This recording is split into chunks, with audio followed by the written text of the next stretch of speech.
గజం భూమి 14,000 రూపాయలతో 180 గజాల భూమి కేవలం 25 లక్షలు మాత్రమే. గట్కేసర్ ఓఆర్ఆర్కి 15 నిమిషాల దూరంలో. సుమన్ టీవీ ప్రేక్షకులకు నమస్కారం. నేను మీ రేవంత్. సో రీసెంట్గా నా దగ్గరికి కొన్ని కేసెస్ చిట్టి గట్ట అప్పు తీర్చచ్చా ఇట్లాంటివి కొంచెం ఎక్కువగా వింటున్నా నేను. సో ఒక యావరేజ్ కేస్ స్టడీ చెప్తాను. యాక్చువల్గా జరిగినవి కాకపోతే యాస్టీస్గా డీటెయిల్స్ కాకుండా కొంచెం రౌండ్ ఫిగర్స్ తోటి మీకు ఆ డేటాని చెప్పే ప్రయత్నం చేస్తాను. సో ఒక మనిషి యావరేజ్గా ఒక 50 లక్షల రూపాయలు అప్పుతో నా దగ్గరకు వచ్చారు. సార్ నేను ఏ నిర్ణయం తీసుకోలేకపోతున్నాను, నేను 50 లక్షల రూపాయలు అప్పు ఉండిపోయింది, ₹2 వడ్డీ, దాదాపుగా నేను నెలకి ₹1,00,000 కడుతున్నాను. నాకు ఇన్కమ్ ఉంది, కాకపోతే ఆ ₹1,00,000 వడ్డీ అనేది నేను కట్టలేకపోతున్నాను. యావరేజ్గా మళ్ళీ ఒక 10,000 పైపెచ్చి ఏదో ఒకటి పడుతూనే ఉంది. అంటే మనకి అంత సరిపోవట్లేదు. ఆ ₹1,00,000 నేను ఎఫోర్డ్ చేయలేకపోతున్నాను. సో రకరకాల రీజన్స్ తోటి అప్పు అయిందండి. అయిన దాని గురించి మనం చేసేదేం లేదు. కనీసం ఇప్పటి నుంచైనా కానీ దాన్ని తీర్చడానికి ఏమైనా ఉపాయాలు ఉన్నాయా అనేది నా జస్ట్ ఒక ఆలోచన. సో బేసిక్గా నేను ఒక ఆలోచన చేశానండి. నేను ఒక 50 లక్షల రూపాయలు చిట్టి వేసి ఆ 50 లక్షల రూపాయలు చిట్టిని డైరెక్ట్గా నేను పాడేసి అప్పులు తీర్చేద్దాం అనుకుంటున్నాను. నేను చిట్టి కట్టేసుకుంటే నాకు ఒక 25 నెలల్లో అయిపోద్ది కదండి, ఒక 25 మంత్సే కదా చిట్టి మంత్, అయిపోద్ది కదా అని చెప్పేసి అన్నారు. సో నేను అడిగాను, ఓకే అండి, ఇప్పుడు మీరు ఆలోచన బాగానే ఉంది, నేను కొన్ని అడుగుతాను మిమ్మల్ని క్వశ్చన్స్, ఒకసారి ఆన్సర్ చెప్పండి అన్న. 50 లక్షల రూపాయల చిట్టీకి 25 నెలలకు గాను మీరు యావరేజ్గా ఎంత పే చేస్తారండి అని అంటే సుమారు 1,50,000 వరకు వస్తుందండి. సార్ స్టార్టింగ్లో తక్కువ ఉంటుంది, కొద్దిగా ఒక 10-20 వేలు తక్కువ ఉండొచ్చు, దాని తర్వాత 1,00,000 కంటే ఎక్కువ ఉండొచ్చు, బట్ యావరేజ్గా 1,00,000 అయితే పే చేస్తామండి అని చెప్పేసి అన్నారు. మీరేమో ₹1,00,000 చిట్టీనే పే చేయలేకపోతున్నారు సార్, ₹1,00,000 వడ్డీ కట్టలేకపోతున్నారు, అక్కడే బర్డెన్ అయ్యి ఒక 10-20 వేలు మళ్ళీ పైపే అప్పు అవుతుంది అంటున్నారు. మరి అట్లాంటిది ఇప్పుడు ₹1,50,000 చిట్టి ఎట్లా కడతారు? అండ్ రెండో విషయం, మీరు ముందే చిట్టి పాట పాడేస్తే సుమారుగా 30% కట్టింగ్ ఉంటుంది. మీరు 50 లక్షల రూపాయలు చిట్టి చేస్తారు, మీరు పాట పాడితే వాళ్ళే మొత్తం ఇవ్వరు. సుమారుగా మీకు కట్టింగ్లు పోను ఒక 35 లక్షల వరకే ఇస్తారు. సో 35 లక్షలు మీరు అప్పులు తీర్చేస్తే పైపెచ్చి ఇంకో 15 లక్షల అప్పు అంతే ఉంటుంది. మళ్ళీ దానికి మీరు ఒక 30,000 వడ్డీ కట్టాలి. ఇక్కడేమో మీరు ఒక 1,50,000 వరకు ఏమో చిట్టి కట్టాలి, పైపెచ్చి ఇంకొక 15 లక్షలకు గాను మళ్ళీ ఒక 30,000 రూపాయలు ఏమో వడ్డీలు కట్టాలి.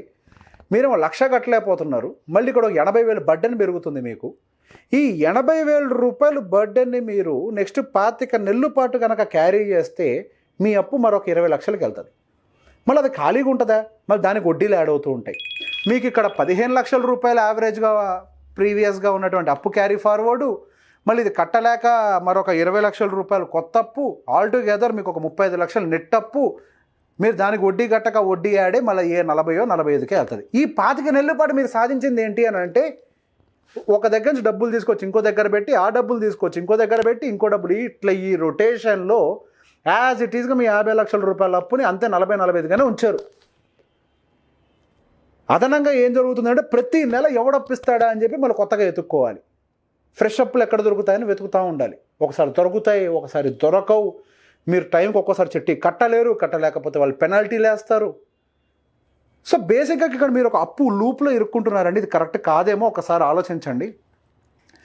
ఒక పని చేద్దాం, ఒకసారి మీ ప్రాపర్టీస్కి సంబంధించి చెప్పండి అని అంటే, సార్ ఉంటాయండి అటు ఇటుగా నాకు ఒక 2-2.5 కోట్ల వరకు ప్రాపర్టీ వాల్యుయేషన్ ఉంటుందండి. ఒకసారి నేను చెప్పాను.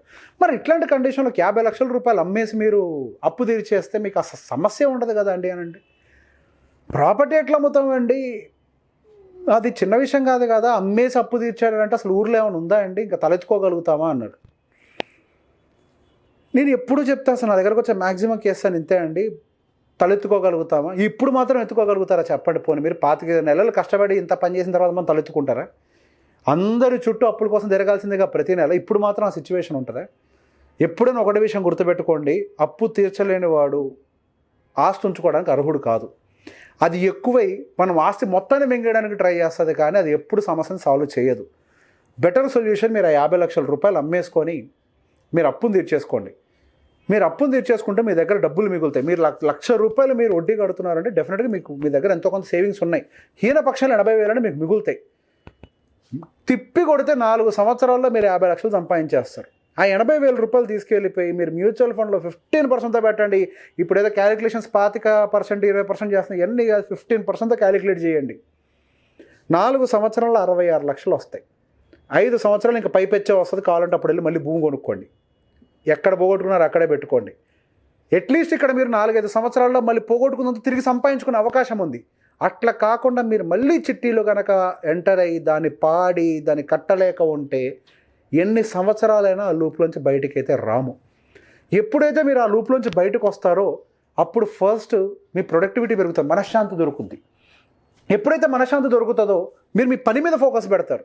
అప్పుడు మీరు 80,000 ఎస్ఐపి కాదు ఇంకెక్కువనే చేయగలుగుతారు. ఎప్పుడైతే పని మీద ఫోకస్ పెట్టి మీ ప్రొడక్టివిటీ పెరుగుతుందో ఈ అప్పుల బాధ నుంచి బయటపడి ఆ టెన్షన్ నుంచి బయటపడతారో మీ ప్రొడక్టివిటీ ఎప్పుడైతే పెరుగుతుందో మీ ఆదాయం పెరుగుతుంది.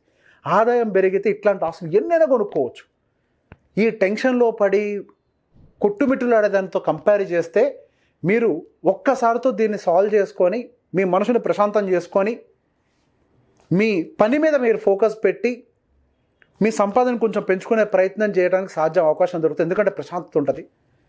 ఇంతకు మించిన ఆస్తుల్ని ప్రతి 5 సంవత్సరాలు కొనగలిగే శక్తి మీకు వస్తుంది. లేకపోతే ఎప్పటికీ ఆస్తులు కొనలేరు, ఇలానే ఉండిపోతారు.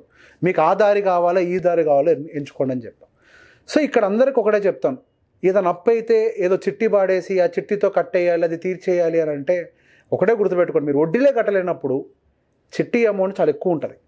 అందరూ అనుకుంటారు ఎంత రూపాయి వడ్డీయే కదా, ఇక్కడ ₹2 వడ్డీ కదా అని. కానీ ఇక్కడ 25 నెలల్లో కట్టాలి చూసారా, దానివల్ల మీకు పడే బర్డెన్ ఎక్కువ. ఈ ఒక్క లాజిక్ మిస్ అవుతున్నారు. 25 నెలల్లో అప్పు క్లియర్ అవుతుందని అనుకుంటున్నారేమో, కానీ ఇక్కడ వడ్డీ కట్టలేని వాళ్ళు చిట్టి కట్టడానికి ప్రయత్నంతో ఇంకా మరికొన్ని అప్పులు చేసి మరింత ఇబ్బందుల్లోకి వెళ్తారు. మేబీ ఇది చిట్టీల ద్వారా అప్పులు తీర్చడం అనేది మంచి సొల్యూషన్ అయితే కాదేమో అనేది నా క్యాలిక్యులేషన్ ప్రకారం చెప్పేది. నేను ఎప్పుడూ చెప్తాను, ఏది ఎమోషన్గా ఆలోచించద్దు. ఒక ప్రాబ్లమ్ని సాల్వ్ చేయాలంటే పేపర్ పెన్ను పట్టుకొని రాసి అనలైజ్ చేసి ఏది సరైన నిర్ణయమో తీసుకోవాలి. ఎమోషన్స్ సంబంధం లేదు. అప్పుడు మన సమస్యల నుంచి బయటపడి ఇంకా చాలా దూరం ఎంతో ఎత్తుకు ప్రయాణించడానికి అవకాశం దొరుకుతుంది.